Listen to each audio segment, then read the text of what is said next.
$1,500,000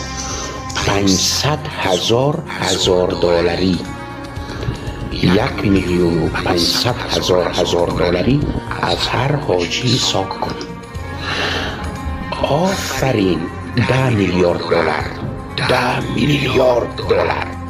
آفرین عربستان جان، دینت را به نادانها، نفتت را به داناها بفروش، معیشت کو، در کراچی پول بیار، سر رقصنده بینداز، بهترین سرین ها رم شبانه در آغوش بگیر، شترهایتم شاشهایش را می نوشن.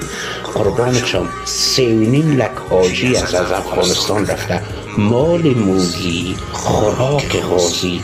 چی رقم مال موزی خوراک غازی؟ حاجی جان چی کرده؟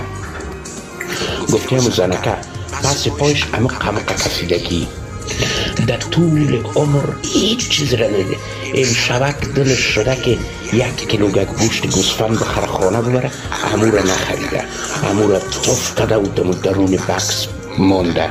یک روزه که دلش شده که 1-2 دانه کالشگک بخره، امو را نخریده، تف کده و درون بیادر بکس انداخته. تمامش جمع کده، امروز در آخر روزهای مرگ خود میبره میشش با آقای بن سلمان و جناب بن سلمان یکی از شهرهای علمی تخیلی را میسازه. جناب بن سلمان اون دخترک زیبا را برای مدل بودن عربستان سعودی با بیرق لا اله الا الله محمد رسول الله روانه کارهای مدلینگ میکنه. نوش جانت آقای بن سلمان،